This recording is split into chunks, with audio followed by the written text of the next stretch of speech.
Back on This Week in Football, presented by Geico. Busy week news-wise for the NFL. So for an inside perspective, we turn to our Gary Myers. Gary, let's start with the Jets. We've spent plenty of time lamenting their offensive troubles already on this show.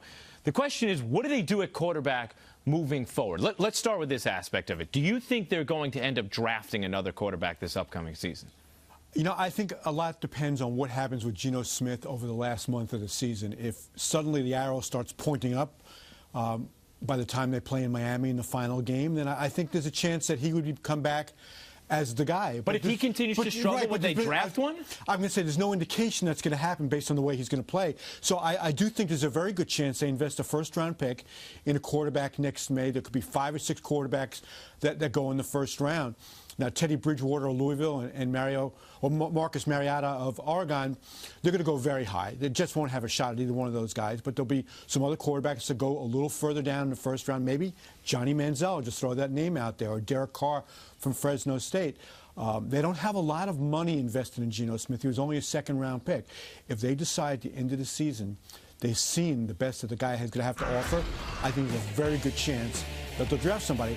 There's another possibility here, although I think less likely, that they can go ahead and sign a free agent. Jay Cutler right now has no contract for next year, but I think he's going to get a big contract, and I do think he's going to stay with the Bears. Michael Vick from the Eagles will be a free agent. I don't think the Jets are going in that direction. Chad Henne, who's on the field, off the field, whatever, in Jacksonville, is somebody the Jets have been interested in the past, but certainly he's not the long-term answer. Here's the one thing I'd love to get your perspective on in regard to whether or not they draft a quarterback. And you mentioned some guys who knows, maybe they are improvements over Geno Smith. And the Jets might end up losing enough games where some of those first guys you mentioned could be available to them. Jets still might end up with a top pick if they don't win a game the rest of the way. The problem is they have 5 wins already. Yeah. It's not going to get them, I don't think it'll get them a top 5 pick. If they stay at 5 wins, it might be right around there when you look at the rest of the league. Here's the thing, though.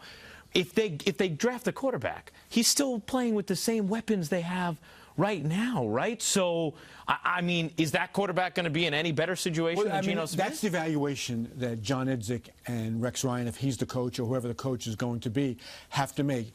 Has Geno Smith been handcuffed and sabotaged, so to speak, right, by the weapons around him? And could any quarterback have really done any better? If they determine that they think this guy has the skill set to really improve, if the people around him are better, then then there's a chance they'll bring him back. But again, I think I've seen enough from Geno to this point.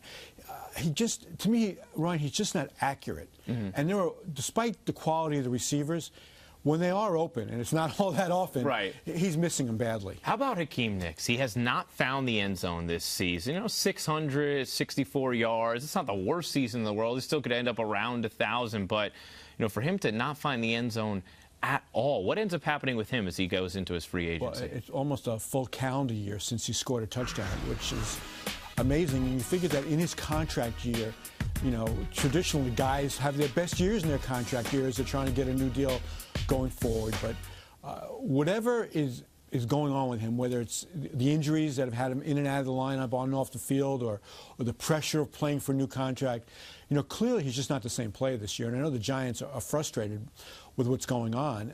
They signed Victor Cruz to a 6-year, $46 million deal in the summer. And when that deal happened, I really questioned whether or not they were going to be able to invest that kind of money in Nicks, who they did consider their #1 receiver.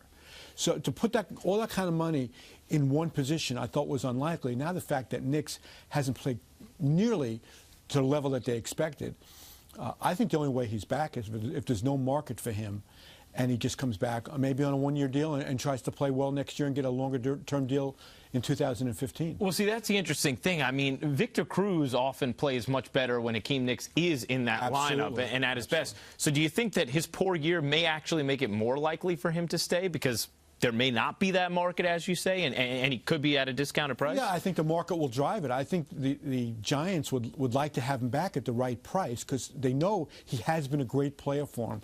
But the other factor here also is they have Reuben Randall, who has made some strides this year. He hasn't been on the same page with Eli on many of the interceptions. But if they figure they can just, put Randall into Nick's spot at a much more manageable number, then they move on and you draft another receiver in the 3rd or 4th round. We all saw on Thanksgiving what happened with Mike Tomlin, spent plenty of time dissecting it. But, right. Gary, just how egregious is that, what we saw from Mike Tomlin, a head coach, interfering with what's going on the field of play the way that he did? It's just awful, and I'm really surprised, especially because Mike Tomlin's on the competition committee, and that's the committee that makes up the rules. And you know, the league has been very clear with the coaches and the players. You can't be on that white stripe. And you know, in all the replays we've seen, you know, he has his back to the play, he's looking at the jumbotron. But not only is he on the white stripe, but at one point, you know, he steps out onto the field and then kind of, you know, bounces back onto the white stripe. And for a guy like Tomlin, who, you know, is one of the more well-respected coaches in the league, you know, for a flagship NFL franchise, for something like that to happen, especially in a high-profile, you know, primetime Thanksgiving game, I mean, it's really very surprising.